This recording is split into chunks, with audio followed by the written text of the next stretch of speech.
You're listening to Puma Podcast. Hi, it's me, Carl, and if you're on this feed, then you're used to me talking about a better normal. But in this specific drop, I wanted to share an episode that really inspired me from the Puma Podcast news program Teka Teka. Here, our team went and got to meet some entrepreneurs and amazing women who are working in the solid waste management sector. I was so touched and inspired by the way that this story came out that I thought you guys might want to hear it too. So here it goes.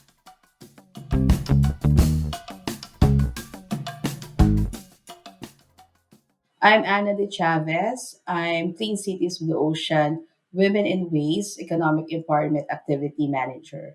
So I'm handling the day-to-day operations of the activity in the Philippines and Indonesia. Launched in 2019, the Clean Cities Blue Ocean or CCBO program is USAID's response to the global ocean plastic pollution crisis. Part of this response is the Women in Waste Economic Empowerment Activity in partnership with Coca-Cola Foundation Philippines, WWF Philippines, and the Eco Waste Coalition.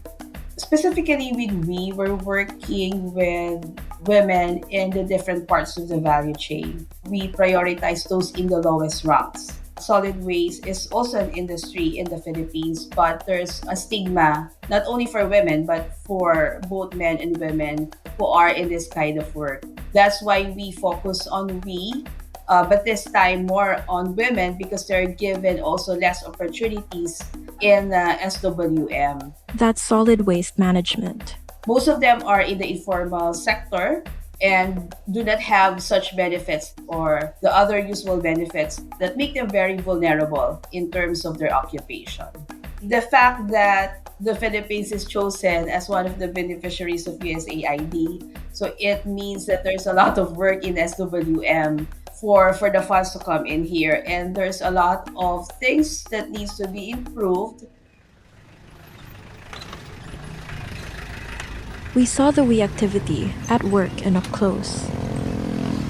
On a sweltering early morning this March 2024, we set out to trail one of its beneficiaries, accompanied by a team from Coca-Cola Foundation Philippines. Ako po si Nanit Gia, 52 years old. Lumalago ang negosyo ko dahil sa pagpangulikta ko sa karton. Konting sipag lang sa katyaga para marating ko yung mga goal na gusto kong marating sa buhay. Nanette starts her day at 5 a.m. each morning. Gising na ko niyan para mag-prepare ng pagkain sa mga anak ko, asawa ko. Pagkatapos niyan, labas na ako. She then goes door to door in Baseco, a densely populated area in Port Area, Manila, to collect cardboard boxes from sari-sari stores and groceries. Her husband accompanies her, helping her haul kilos and kilos worth of boxes on his pedicab. Pagka 10, andyan ako sa bahay. Balik naman ng pagka alas 4. Kasi sa maliit na tindahan, mag-close sila is 8, 7, andyan ako. Kinukuha ko ng karton doon. Kasi may mga tindahan na wala silang space na lagyan. Nanette says store owners could sell their boxes to junk shops themselves, but they rarely have the time to do so. It's hard to compete with the convenience she offers them. Pick up right at their doorstep. Tapos kung i-estimate mo, mga ilang kilo siguro yung mapipick up mo today, ngayong umaga at hapon? Pinakababa lang yun ng 700 kilos. 700 kilos. Tapos yung bili mo 2 pesos. Tapos magkano mo siya ibebenta? 425. 425. That's 4.25 pesos per kilo. Okay, so magkano yung ikikita mo today, kunyari, kung yun yung mangyari? So yung pinipick up ko kanina, ang puhunan ko niyan is 800. So aabutin yun ng 1,700.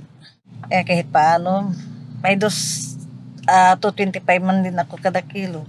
Kung makapick up ko 700 kilos, malaki na din sa akin to.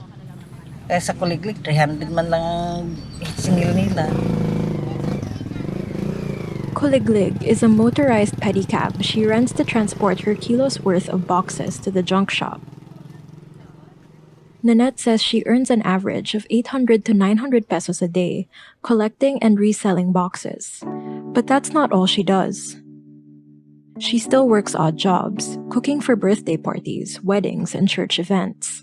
She also runs a sari-sari store out of her home.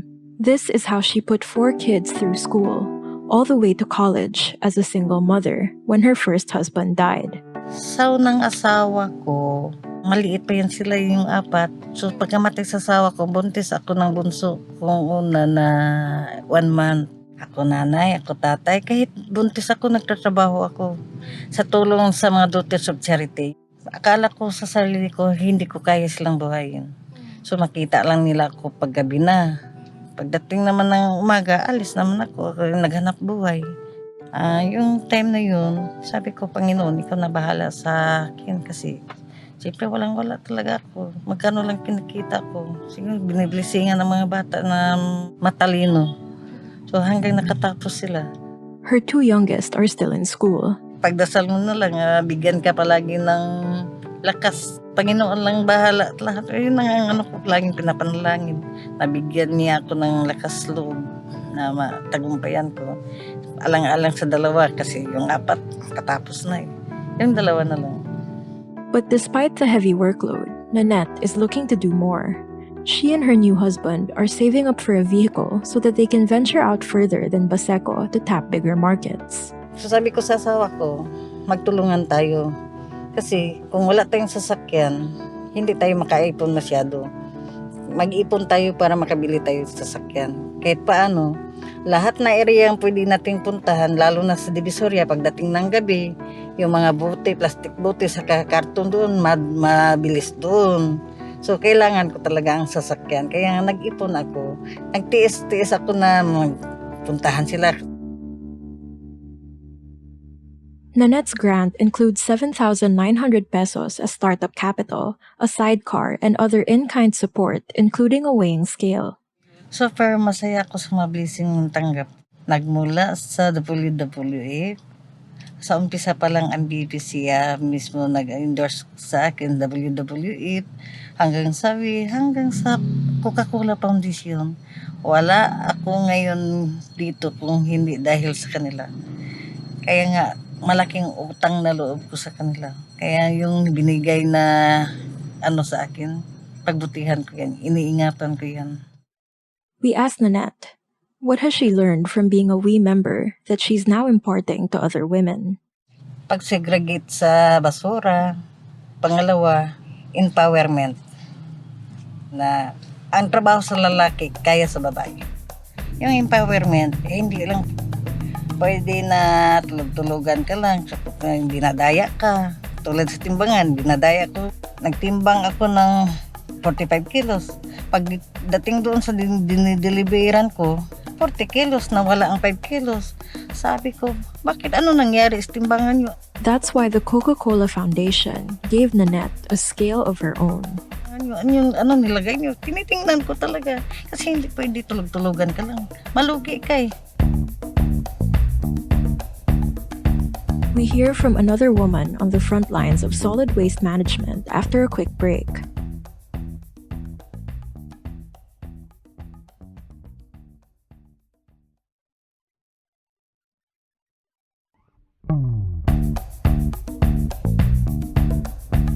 Ako po si Agnes Tison Bontile, Vice President ng Bagong Silang Resource Collectors Association.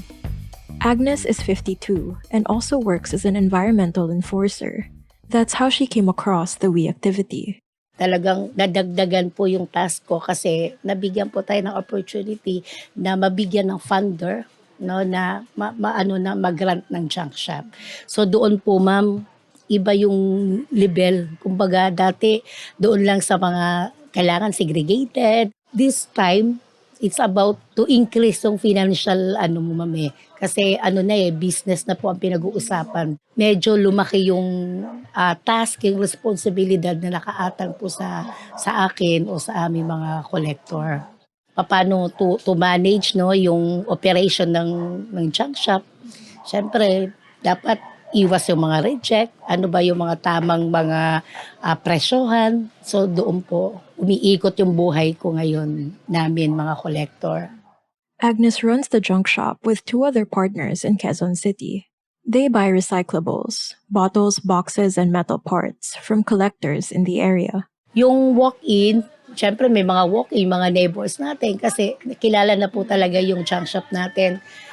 Pupunta sila dito, mamimili, and then syempre meron akong kasama, iso-sorting na doon. Ako po yung tumatayong business manager ng junk shop. So merong taga-sorting, meron pong dito sa cashier. Pag maraming tao, 2 po kami. So we need more manpower. Hopefully, ma'am, kasi we're not getting any smaller, bigger na po siya. The Bagong Silangan Resource Collectors Association, which Agnes leads as vice president, covers 2,000 households. But it only takes a few minutes of speaking to Agnes to see that helping her community is what drives her. Tayo po yung instrument para ma-deliver sa baba kung ano yung dapat. Kasi we have collectors sa women na may mga senior, may mga hindi kakain pag walang na kalakal. So, yun yung strength ko. Lumalaban because merong mas marami yung nakikita mong magbe-benefit for your own. Parang itinataya mo na yung personal mo, no? Kasi dito talaga, parang pwede ka naman magsolo, no? Pero because of your passion to help,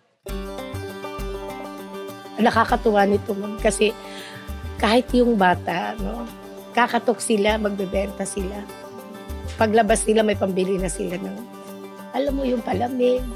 Sabi ko, Lord, gusto ko tong work na to. Hindi ako pwede sa office kasi kailangan pala ako sa community. Kasi ang hirap wala kang pera, no? Imagine mo sa community namin, no? Yung mga bata, kakatok. Tita Agnes, pabenta. Meron silang mga lata. So, pag uwi nila, they have 10, 15, depende sa kinolect nilang mga panapon. They know what is panapon. Ano yung mga merong pera. Yun yung pinaka-essence dun, ma'am, na alam nila na pag pumunta sila dito, magdala sila ng kalakal, meron na silang pambili ng food. No? Imagine mo from 4, 5, they know how to earn money. It was the same for Agnes, who remembers working as early as age 8 or 9 in Leyte, her home province. Her parents worked hard, but she was the 7th of 10 children and learned very quickly how to pitch in, selling kamote and bayabas. She took that work ethic and the desire to help with her when she came to Manila. I came here 2007 here. Manila. Here in this area. Wala siyang patwalk and everything. So, may mga question po ako, ba't gano'n? It's because of leadership. Pag nakikita mo kasi na yung lugar, makikita mo, sino bang kailangan? Dapat leader. I started creating a group, Lakas ng Kababaihan ng Aya 5. That was 2013. Tapos, yun, nagpatayo tayo ng chapel kasi ako yung coordinator ng buo ng simbahan, Catholic. So, doon po nag-start. Parang all-in-one na to help yung mga needy. Nagkasanib puwersa na siya para isulong natin kung ano yung pwede natin maitulong sa community as a whole. Agnes and her partners opened their junk shop last October 2023, thanks to the grant from WE. Ang bait ni Lord kasi hindi lang kakain ng 3, hindi lang kakain, everybody na nakapaloob dun sa programa will benefit. Yun yung challenge ko talaga, ma'am, na because of me, everybody will mabibigyan ng taba. Kasi we have income sharing. Yung net nito will be distributed sa org, sa HOA, sa collector. Although yung mga kasama ko, ma'am, they have their own personal junk shop before. That's why nagkasama-sama kami. Kasi ako, I have space, tapos sila, Ate Zen, may kasamahan. They know kasi may mga junk shop before. So, syempre, nasa pamamasura kami. So, nagkataon na nag-grant. Because, diba, we defended it sa Coca-Cola tsaka sa WWF. Operating less than a year, the junk shop's earnings can't fully support Agnes and her partners just yet. But they are starting to earn 600 pesos each week. Agnes works several online jobs to sustain herself and her family. She has 2 children still in school. But they're hoping a truck recently donated by Coca-Cola Philippines will help increase their income. rekta na po kami sa recycling company, which is mabibili namin ng magandang presyo sa mga sa collector namin na partner. At the same time, lalaki syempre yung percentage, lalaki yung income. Kaya napakaganda po nung meron po kaming truck. On our visit to the junk shop, we saw kilos and kilos of various recyclables waiting to be sold to a recycling facility. Titinan po natin kung maibenta kung how much, more or less itong lahat. Kasi iba po yung babagsakan. Merong dadalhin sa sibak, di ba? Iba po yung sa bakal, iba yung sa metal. So siguro ito 3 hakot po ito ng truck po natin. Ang daming purpose, ma'am. You are helping the government to clean the community, and at the same time you are earning, you are helping our women to elevate from poverty, ma'am, no? More or less. Hindi naman ganun, pero at least merong pangarap, nagsisikap, humahakbang. Actually, ma'am, hanggat kaya natin magtatrabaho tayo because yung puso natin hindi tumitigil sa pagtulong. Nalulungkot kasi ako, ma'am, pagka may taong kawawa eh. The stories you've heard today belong to just 2 of the many women who are doing the backbreaking work of keeping their neighborhoods and our oceans clean, all while lifting other women and their communities as well. Here's Ana de Chavez of the We Activity again. In the Philippines, we have around 504 graduates under the Basic Business Empowerment Skills Training, where we give them information on solid waste management. We also have module on gender empowerment and leadership in basic business. Out of those 504, we were able to fund around 78 women, more than 40 enterprises. It seems like a little bit smaller than the whole population of those who graduated. But apart from that, even those who did not receive grants, we were able to link them to private sectors in terms of giving them more opportunities to access better prices with their recyclables. And I think there is an alignment with the trust of Coca-Cola Foundation with what we are doing. So through their funding and through the Conduit Worldwide Fund for Nature Philippines, Coca-Cola Foundation, both Atlanta and Philippines, have contributed in the phases on mentoring and grant funding, which is very instrumental because we will not surpass the targets of we if not for Coca-Cola Foundation's assistance. We originally target only 300 BBES graduates, but through Coca-Cola funding, we have added 200 more.